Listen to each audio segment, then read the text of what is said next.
Senator Nicole Boyd joins me right now. She is a regular guest on the program, and it's always good to see you. Good to see you in person, in your hometown and in person. Exactly. So, big day, big event happening, obviously, on the Ole Miss campus tonight. It is a turning point event, but I feel like the headline is the Vice President of the United States is going to be here, and J.D. Vance and also Erika Kirk, the widow of the late Charlie Kirk, as the headliners for this event.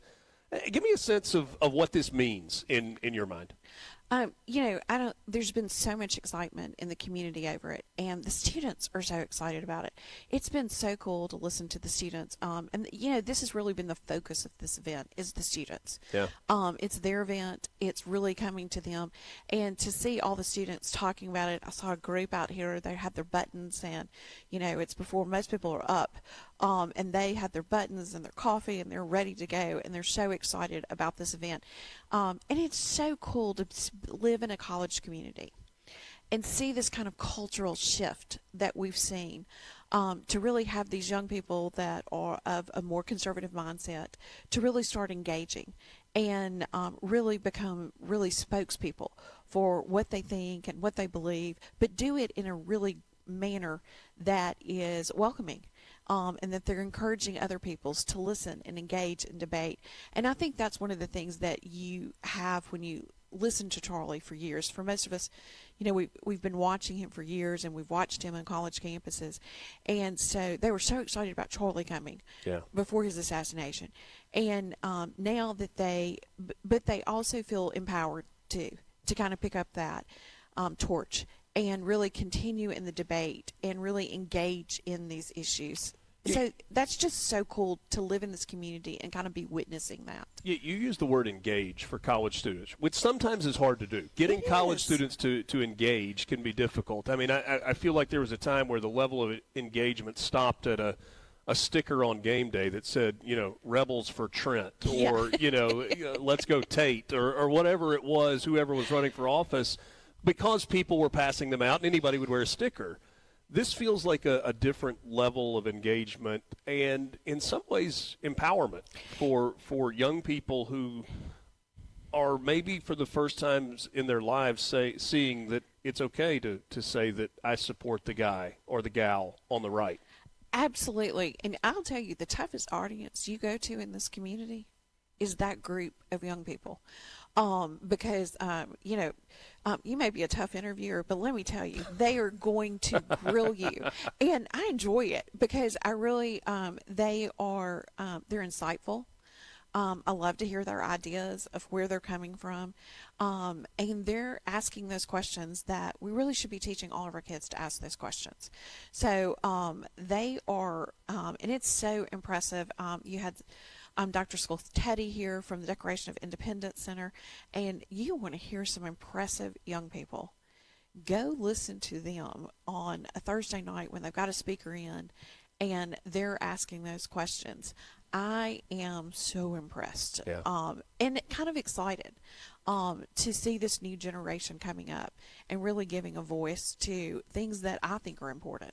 So a couple of years now, I've been told you can say Freedom Center, that's an easier way to do it. The Declaration of Independence Center, the Freedom Center, has officially been on campus and has been a program that has classes. There's a minor that's associated with it. You and others that are elected officials were involved in kind of the formation of that and getting this.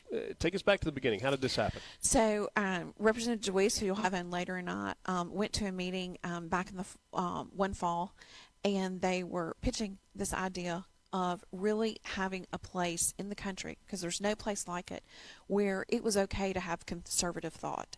It was okay to start talking about issues that are not popular on college campuses across the country, and that people should have the freedom and the place to feel safe discussing those. And safe is a weird word, but they should have the opportunity to really discuss those issues and really be able to study them, study what those issues mean, and do that. And that was a weakness across this country. We didn't have a place like that. Mm-hmm. And they wanted the University of Mississippi to be that place, that flagship, where students could come and really be given that opportunity to have those ideas and thoughts, and that there weren't something that needed to be canceled. Across the country, we saw, and we still see a lot of those ideas that when people have conservative thought, they're almost canceled. Like they can't say those, they can't do those. And that shouldn't be the way it is on a college campus. Just It's supposed to be a place that's open for the discussion, exchange of ideas, yeah. First Amendment rights, free-flowing conversation. Absolutely. But in many places, if you have those conservative ideas, they want to cancel you. And so they wanted to make sure that this was a place and that the university could be a flagship in that. They could be the place where people felt open to discuss those ideas too. And so we've seen it grow now. We've seen them have their first cohort of students with that minor. And you see these, it is really a place where students can have discussion and debate and ideas. And I see it as something that I can't wait to see how they mature and how they change the political process. Because it's something that is the most important thing that we do as representatives and senators in the state of Mississippi, is that we're able to have those exchange of ideas and really debate what's good policy and bad policy without trying to cancel each other. Yeah.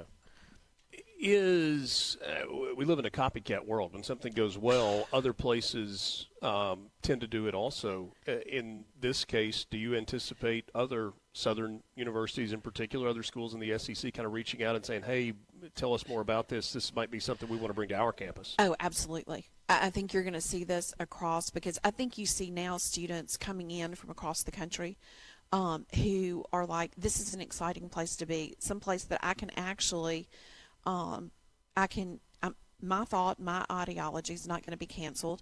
And so you see them coming in from across the country. You see parents wanting their children just to go to a place where they feel like they can develop their own thoughts, their own things, without having an agenda forced upon them. Right. And so it has been, you talk to parents coming in, and it's so exciting to see these parents coming in, because they're so pleased that this is a place that they can send their children, that they can go and they can really have these discussions and ideas. It's funny you say that, because I have met parents from the Northeast. I've met parents from California, from other parts of the country that said, we visited, and it's like, I want my child to get away from some of the nonsense that they see in different parts of the country. Right. And so, and that's what you do. And it's so cool. You'll meet these people in town, and I'm always the person that talks to people in the airplane. And so when I'm flying in and out, but I always meet these families, from Colorado, from Florida, from all over, and they're coming in to look at the university because they've heard it's a place where their children can really develop and really develop their ideas and their thoughts without being forced, a certain agenda.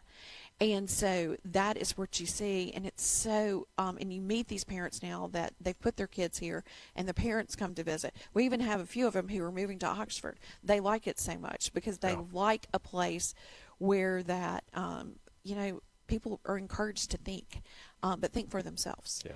So it's very exciting to see. Only a minute or so left. I was talking with Greg Davidson, who's one of the faculty advisors for Turning Point, the chapter on campus. And I asked him, I said, what's it going to feel like inside the pavilion tonight? And I feel like there's this uncertainty, maybe even for a lot of students. Like, is it going to be exciting? Is it going to be sad? Is it going to be uplifting? What do you think the vibe is going to be inside the building tonight? I think it's going to be all those things, because I think we have to remember that we are not hearing Charlie Kirk because of the tragedy that happened to him and the assassination. Let's call it what it is. And so there's going to be that, but then there's also going to be is where do you go from here?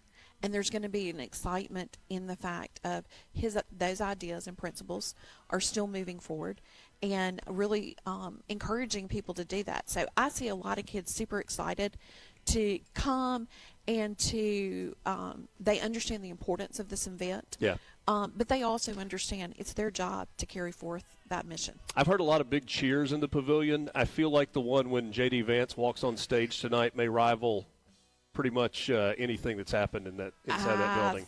we've heard a lot of big cheers in there. So I expect it to be among the biggest, though. Senator Nicole Boyd, thanks so much for your time. Always good to see you. Good to see you. Thank you. Mornings with Richard Cross, Super Talk, Mississippi. We'll take a quick time out. Representative Clay DeWeese will join us next.